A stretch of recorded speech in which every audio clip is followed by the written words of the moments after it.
안녕하세요. 오늘도 사연 살롱을 찾아주셔서 감사합니다. 40대 중반의 여성이에요. 저희 집은 제가 중학생 때 아버지가 사업을 하다가 사기를 당해서 하루아침에 반지하로 옮겨가게 됐어요. 엄마는 예전에는 해본 적 없는 일들을 닥치는 대로 하며 가정을 꾸려 나가기 위해 애쓰셨어요. 아버지는 한동안 시름에 잠겨 계시더니 엄마가 혼자 고생하시는 걸 보고 일하러 나가셨다가 교통사고를 당하셨고 며칠 안 돼서 돌아가셨어요. 그 모든 일이 1년 안에 벌어진 거예요. 사춘기로 예민했던 저한테는 너무나도 큰 충격과 상처로 남았어요. 당시 저는 아버지가 너무 순진해서 남을 잘 믿었다고 생각했어요.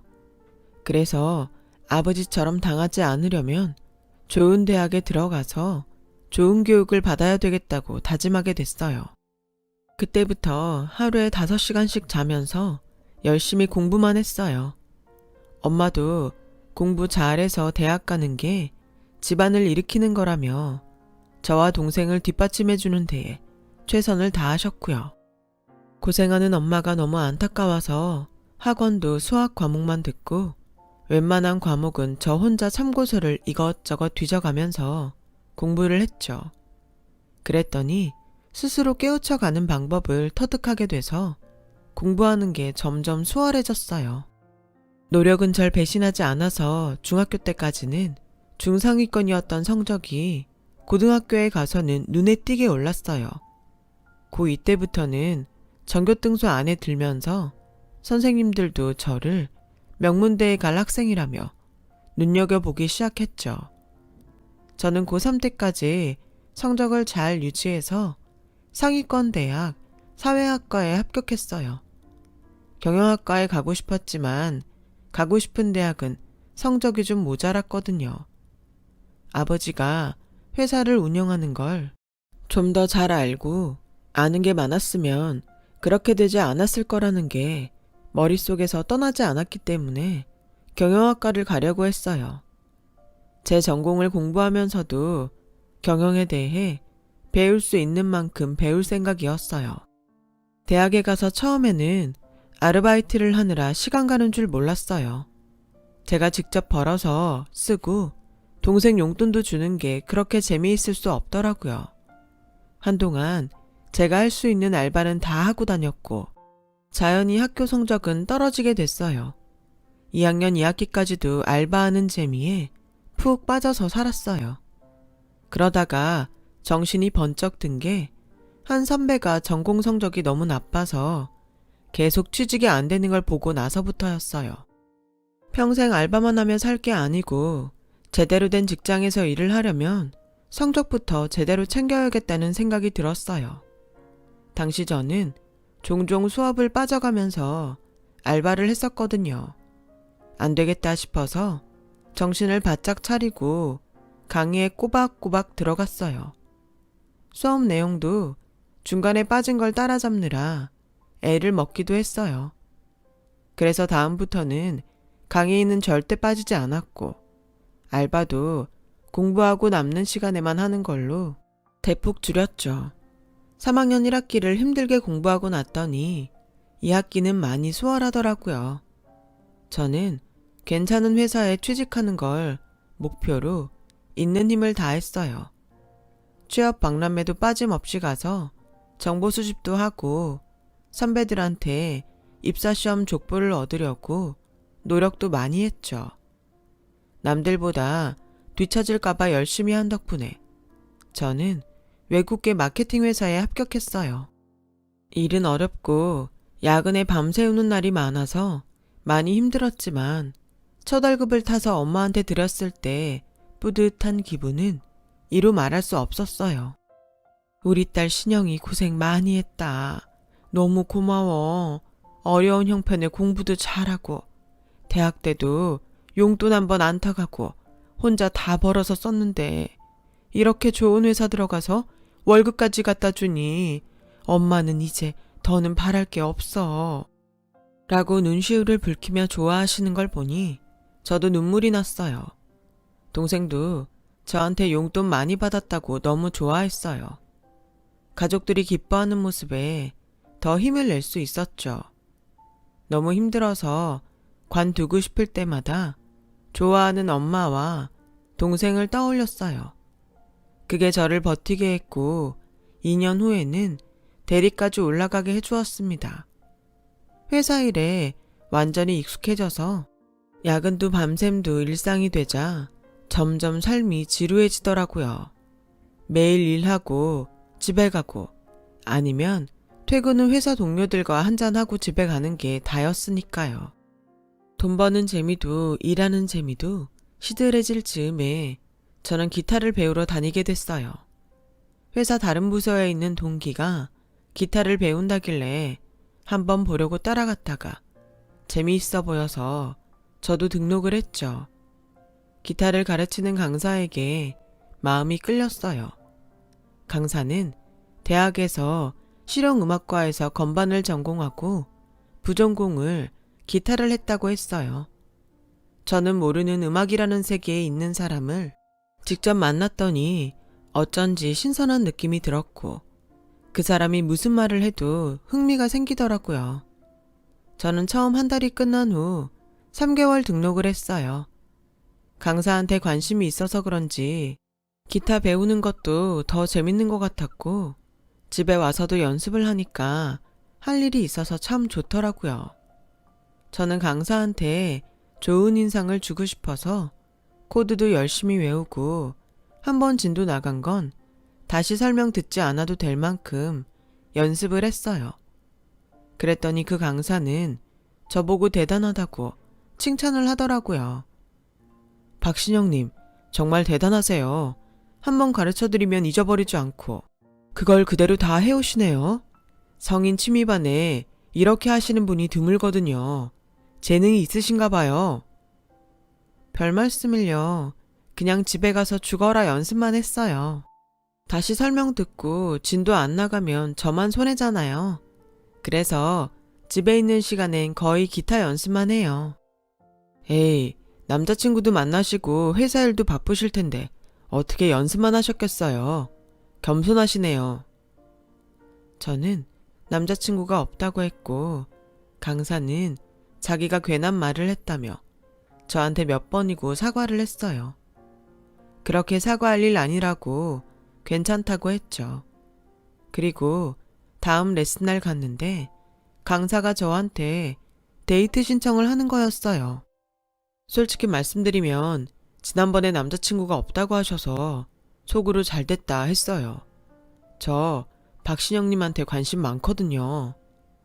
라는 말에 저는 무엇에 홀린 듯이 그 사람 말을 받아들였어요.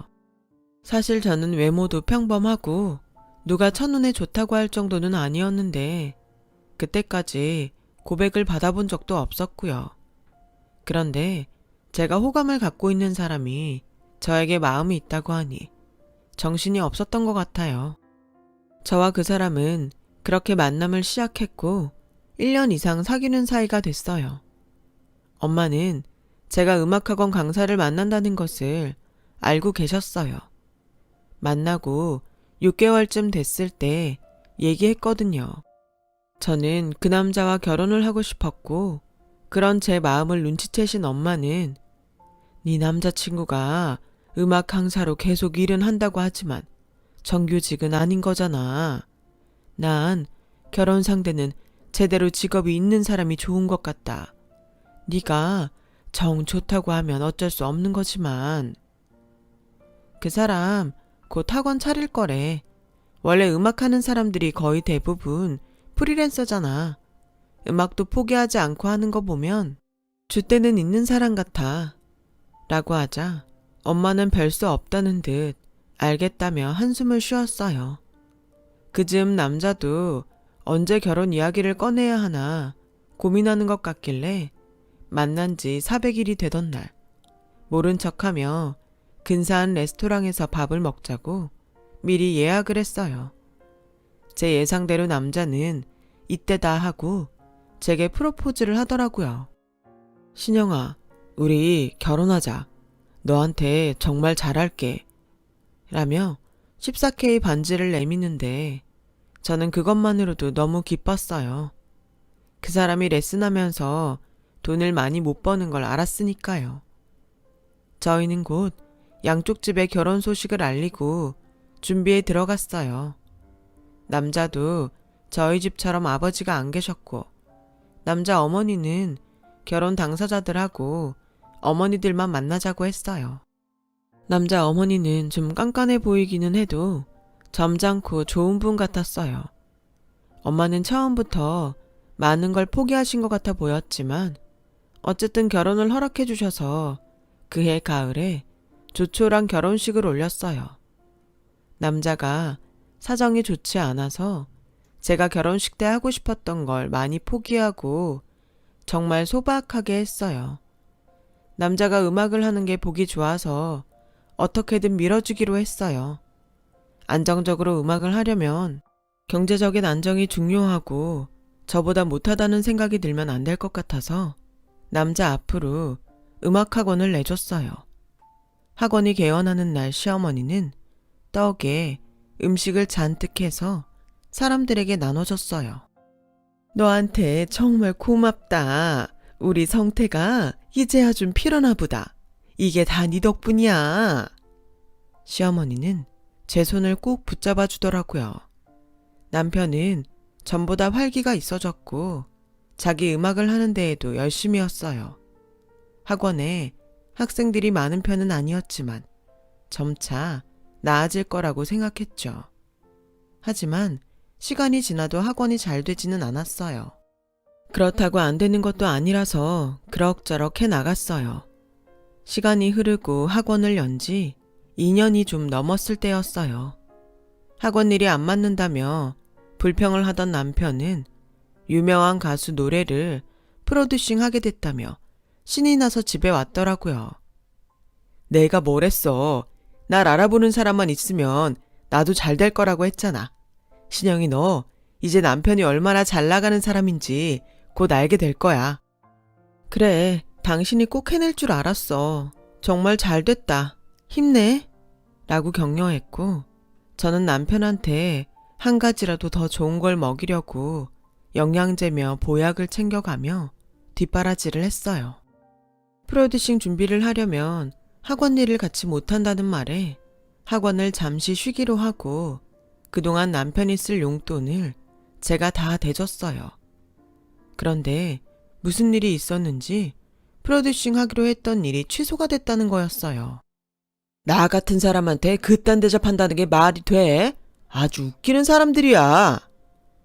남편은 술이 잔뜩 취해서 집이 떠나가라 고래고래 소리를 질렀어요.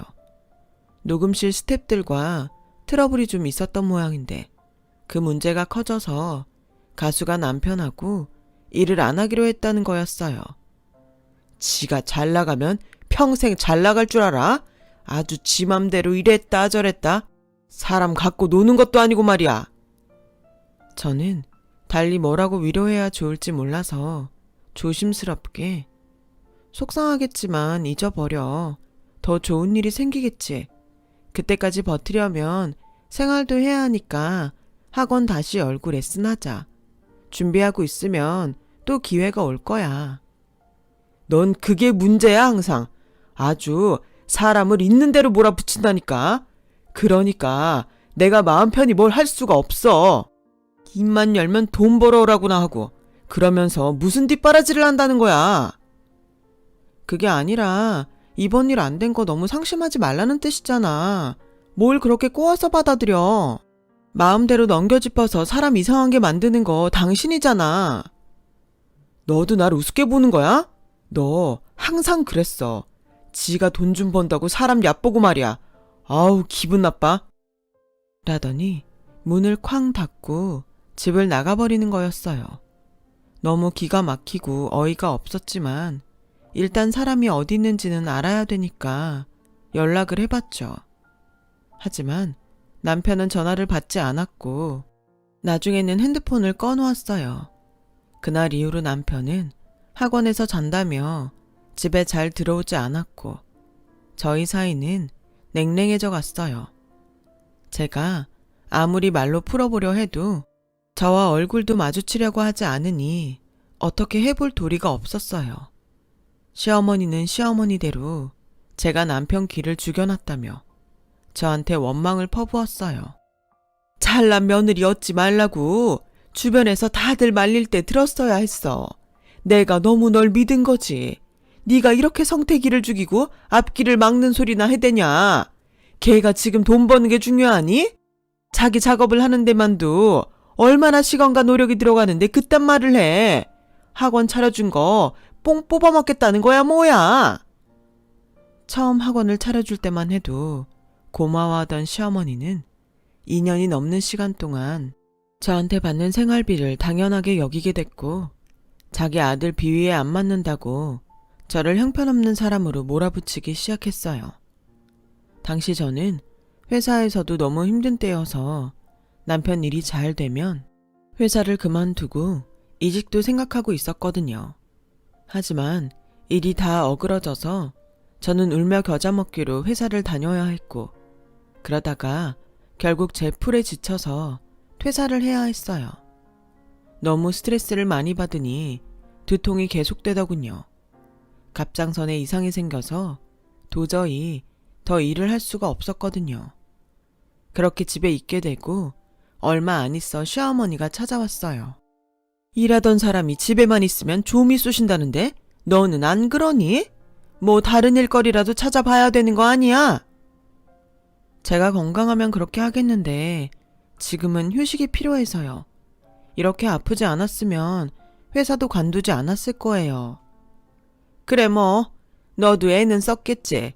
그래도 결혼했다고 2년 만에 회사를 덜컥 관두는 건 좀 그렇다. 휴직계 같은 것도 있잖아. 라길래 울컥해서 뭐라고 하려는데 고기 반찬을 해왔다며 냉장고에 넣어두더라고요. 그래도 제가 아프다고 나름 신경 써준 것 같아서 감사하다고 하고 더는 아무 말도 하지 않았어요. 그런데 며칠 후에 동생한테서 연락이 왔어요. 언니, 형부한테 여동생 있잖아. 지금 우리 호텔에 형부가 식구들이랑 다른 여자하고 왔는데 아무래도 그 여동생 상견례인 것 같아. 이건 뭐야? 어떻게 된 거야? 동생은 특급 호텔 레스토랑에서 셰프로 일하고 있었는데 다른 호텔로 이직을 한 상태였거든요. 제가 남편하고 사이가 좋지 않으니 동생 이직 사실을 몰랐었겠죠. 여튼 동생이 우연히 남편 식구들이 호텔 레스토랑에서 상견례하는 걸 본 거였어요. 너무 놀라서 당장 호텔로 갔더니 처음 보는 여자와 나란히 앉아서 상대 가족하고 식사를 하고 있더라고요. 당신 이게 다 뭐야? 이거 아가씨 상견례 자리 맞지? 어떻게 이럴 수가 있어? 나한테 말도 안 하고 이게 뭐야? 라고 했더니 남편은 제 두 팔을 잡고 억지로 밖으로 끌어냈어요. 너 아프다고 해서 저분한테 오늘 부탁한 거야. 그런데 이렇게 소란을 피우면 어떡해? 저 사람한테 고마워하지는 못할 망정. 이게 무슨 짓이야? 얼른 가! 라며 저를 내쫓아버렸고 저와 여동생은 분에 겨워서 부르르 떨고만 있었죠. 그날 밤 시어머니는 남편과 함께 오더니 니네 혼인신고 안 돼 있잖아. 너도 성태도 처녀총각이나 다름없어. 그러니까 이쯤에서 그만 갈라서라. 우리 성태한테도 진짜 인연이 나타난 것 같으니 너도 네 살 길 찾아서 가면 좋겠다. 라는 시어머니 말에 저는 그제야 혼인신고하러 제가 가지 않았던 게 기억났어요. 남편은 제가 바쁘다며 자기가 다 알아서 한다고 했고 저는 그 말을 철석같이 믿고 있다가 이렇게 뒤통수를 맞게 된 거죠. 당시 저는 몸도 너무 안 좋았고 남편 집안과 맞서 싸울 만큼 정신적으로 강하지도 못했어요. 결국 며칠 후 저는 짐을 싸들고 친정으로 돌아왔어요. 학원도 제가 모르는 사이에 남편이 이미 다른 사람한테 넘겼더라고요. 남편 이름으로 학원을 계약했던 제가 바보였죠. 저는 한동안 자리에 누워서 일어나질 못했어요. 몸이 아픈 것도 있었지만 배신감과 충격에 마음도 힘들었거든요. 병원은 꾸역꾸역 다니면서 약을 먹었지만 뭘 하며 어떻게 살아야 할지 몰랐어요.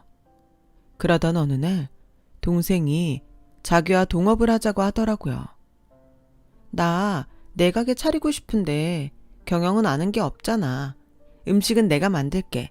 언니가 경영을 맡아줘. 나 그동안 돈도 꽤 모았어. 가게 차리는 건 걱정 마. 혼자서 하는 음식점에 경영하는 사람까지 필요하지 않을 텐데 저를 기운 차리게 해주려고 하는 것 같아서 그 마음이 고마워 알겠다고 했죠. 동생은 캐주얼 한식당을 열어서 젊은 층을 겨냥한 건강한 밥상을 만드는 일에 주력했어요. 저는 원가 절감을 위해서 원산지로 가서 재료를 계약했고 젊은 사람들 감각에 맞는 포스터와 메뉴판을 기획했어요. 그렇게 열게 된 가게는 동생이 열심히 한 덕분에 금방 입소문이 났어요. 엄마가 해준 것 같은 한상 가정식 컨셉이 젊은 직장인들 사이에서 반응이 좋았어요. 가게는 평수를 늘려서 좀 더 자리가 좋은 데로 옮겼어요. 그때 저는 퇴직금으로 받았던 걸 동생한테 줬어요. 이거 그냥 주는 거 아니야. 내가 투자하는 거야. 네가 하는 가게가 아주 잘 될 것 같아서 나도 돈 좀 벌어보려고 그래. 언니가 준 돈 흐지부지 없어지지 않게 내가 정말 꼭 흑자 내도록 열심히 노력할게. 동생은 그 말대로 정말 밤잠을 설쳐가며 가게를 꾸려나갔죠. 레스토랑은 세 자리에서도 많은 손님이 오게 됐어요. 레스토랑이 자리를 잡자 동생은 전부터 해보고 싶었다며 대학가에 분식집을 차리고 싶다고 했어요. 저는 바로 시장 조사를 했고 동생 솜씨면 경쟁력이 있다고 판단했어요. 그렇게 저희가 낸 분식집도 대박을 쳤어요. 학생들 사이에서도 입소문이 나게 되어서 근처 회사 사람들도 많이 찾아왔어요. 그러자 식품회사에서 저희 분식을 밀키트로 만들고 싶다고 제안을 했어요. 회사와 몇 번의 회의 끝에 드디어 계약을 체결하게 되었습니다. 동생은 아래에 조리사들을 더 두고 많은 일들을 해나갔고 저도 가게들 규모가 커지는 만큼 바쁘게 움직였어요. 식품회사에서 낸 분식 밀키트는 다행히 반응이 좋았어요.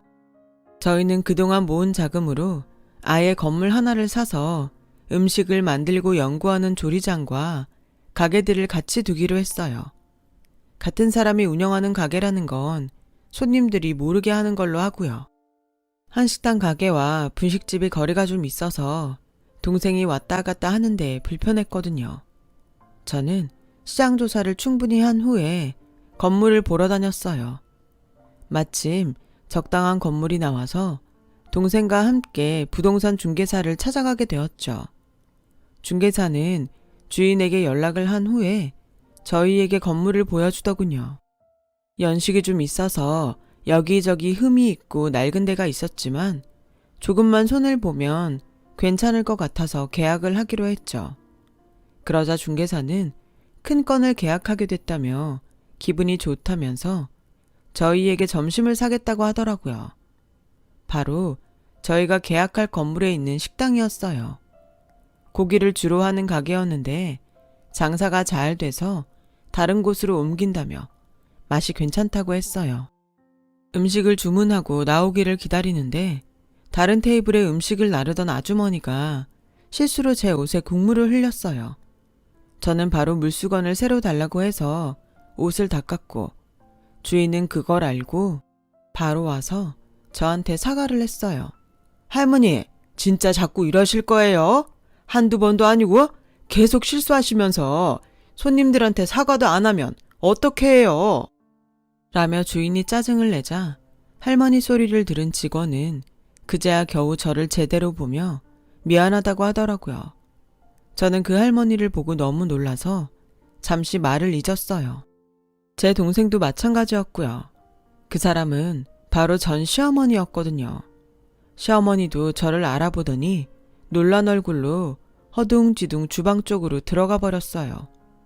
주인은 불쌍해서 써줬더니 맨날 제 멋대로라며 주방에서 뭐 할 줄 아는 게 있냐며 나오라고 하더라고요. 저희는 너무 놀라서 밥도 먹는 둥 마는 둥 하고 나왔어요. 중개사와 다음에 주인을 만나서 계약하기로 약속을 하고 돌아가려는데 뒤에서 누가 제 팔을 꽉 잡는 거였어요. 얘, 너 신영이 맞지? 세상에, 이렇게 만나다니 어떻게 이런 일이 있니? 진짜 죽으라는 법은 없나 보다. 우리가 인연은 인연인가 보다. 무슨 말씀을 하시는 건지 모르겠는데요. 할머니가 저한테 무슨 볼일이세요?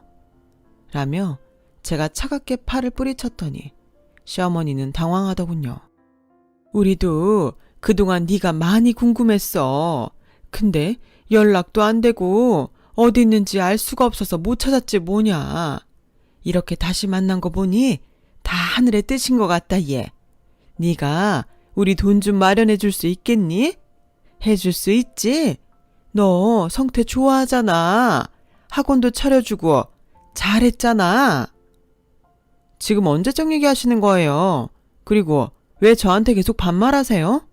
저하고 그쪽은 이제 아무 사이도 아니잖아요. 그렇게만 말할 게 아니라 너도 우리 성태 보고 싶었을 거 아니야. 미쳤어요? 제가 그 남자를 왜 보고 싶어 해요? 제 돈 다 털어먹고 혼인신고했다고 거짓말까지 한 사람을요. 거기에 할머니도 한몫했잖아요.